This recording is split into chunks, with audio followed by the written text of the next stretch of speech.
Hey there, comic book fans. Back from the comic shop yesterday. I am still not well yet. I still got a sinus thing going on. But got some comics this week. 7 of them plus a book. But first we'll start out with my top of the printer museum covers, which I didn't get to look at as much this week because I was sitting down most of the week resting. Well, we got House of Secrets. What number is this? A Bernie Wrightson cover. Number 93, House of Secrets. Was it 92 that was the first Swamp Thing? I never really... I haven't had this out in so long. I forgot I had it. One issue after the premiere of Swamp Thing. Then we got another one of these 80s Spirit kitchen sink covers. I'd like a lot of these covers that Will Eisner did in the 80s for the black and white comic, The Spirit. So I had these out on top of my printer all week. Like I said, I didn't get to look at them as much because I wasn't up and around. I was sitting in my chair resting. Oh, one other thing I want to show you, just because I happened to get it this week and have it out. Archaeology Magazine. This is one of the subscriptions I've had since the 90s, though I'd lapsed for a few years recently. But I got it again just, I think, last year or this year. I've never shown it, but I've had an issue out, so I figured I'd show it. This is one that I've been reading regularly forever. I like history and archaeology, so I get that one. Now let's see what comics I got this week. Like I said, 7 of them. I think they were all off my pull. Oh, I got a book too, but I'll show you that. That wasn't on my pull list. We've got Radiant Black, issues 27 and 27.5, 4 and 5. These are the ones that have kind of been the alternate world where there's 2 people who shared being Radiant Black for the last, 10, 12 issues. So in this one, it got to the point where only one of them could be Radiant Black. So one of the issues is the one guy being Radiant Black, and the other is the other guy being Radiant Black. And I think there's one more dual issue, and then they join together again with, I guess, 29. That's what my LCS owner told me. Let's see, which way do they go? Do they go that way? Or do they go that way? I don't know. But it's been a good series. Superhero stuff. We're fighting some big cosmic war now. Let's see, what else do I have? Faceless and the Family, issue 2 by Matt Lesniewski. And you know what? When I got issue 1, I like the art. I was complaining that the lettering is too small. Let me show you something here.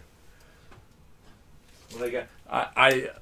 I started this with Jeff Darrow's Shaolin Monk. I started looking at it with a magnifying glass after I read it, so I got this actual lighted magnifier now. Woo! So I bought this when I got issue 1 of that. I was like, you know what? I want to look at it with a magnifying glass, but let's get a new magnifier. So I got a new magnifier to look at the artwork for something like this or something like Jeff Jarrow's stuff, just to look at all the stuff in the background. You know, after I read it once, just to kind of get a feel of the art. I'd keep that next to my chair now. Then we've got something from the Laphams, Under Heist. He did a lot of work for a Bad Idea that I did the production on. This might be the first thing I've seen, not in black and white, in color, from him that wasn't from Bad Idea in a little while. Boy, this is a thin comic.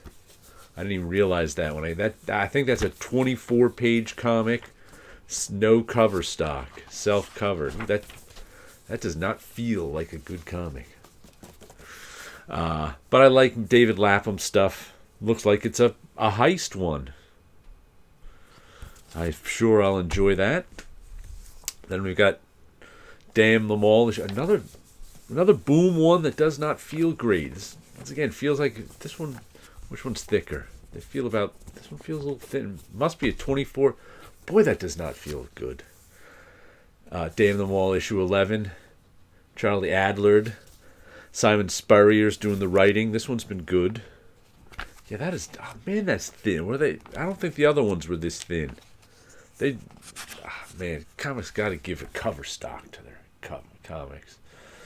That'll make me stay away from Boom. I already don't buy Dark Horse comics because they feel so bad. I'm going to have to not buy Boom comics too because they're just like so terribly thin. But I like the comic. There's the problem.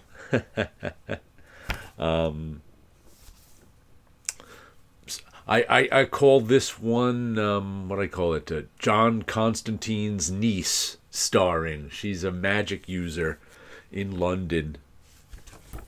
And there's all sorts of magic craziness going on. Been enjoying that one. 11. And I think Charlie Adler is just killing it on this too. It just looks so nice. He's doing a good job. He was the Walking Dead artist who never gets any credit for doing all those issues of The Walking Dead. Then we've got Space Usagi. Death and Honor, 1 of 3 by Stan Sakai. Is this... I couldn't figure out if these are reprints or new. Because I have the original Space Usagi stuff, but it was so long ago that I read it. I'm not sure if this is new. I think this looks like it might be... I'm going to have to dig out my Space Usagis and see... because I'm just not 100% sure. Yeah, this does not look like current Stan Sakai artwork.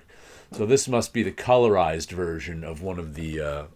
it came out in the early 90s or something, or the late 80s. Space Usagi. Space Usagi was just like Usagi Yojimbo, except it takes place in space. But they're fun. I wonder who did that cover. That is once again... Yeah, this must be a reprint too, because Stan Sakai doesn't do the cover. Let's see. Who does that cover? Cover gallery with credits on the inside back cover. There we go. That is a Sweeney Boo standard cover. There are all the covers. Okay, so that's a reprint.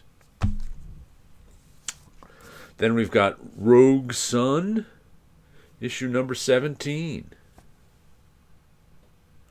Who does this one? Ryan Parrott is the writer. Abel, one name, and Marco Renna are the artists. Natalia Marquez is the colorist. Becca Carey is the letterer. Bunch of covers. Oh, Wesley Griffith is the production artist. This has been another superhero story in the Massive Verse, which is the same universe as Radiant Black. But this is a... Radiant Black, I think the heroes are in their 30s. In this one, he's a teenager. And he inherited the superpower from his father kind of suddenly, and he didn't even know his father was a superhero sort of thing. But that's been a good one. Let's see, where else do we have? I picked up... Oh, I wrapped in plastic. I haven't opened it yet. Ed Brubaker and Sean Phillips' latest, Where the Body Was. A masterfully told puzzle box mystery with a fiercely beating human heart. I usually put these on my Amazon wish list and get them from my family for whatever. That's what I do with collected editions and original graphic novels. But this one I saw there, and I was like, you know what? I'll get it myself. I think $24. Did I? Let me check my receipt. I wonder how much I paid for it. Did I get a discount?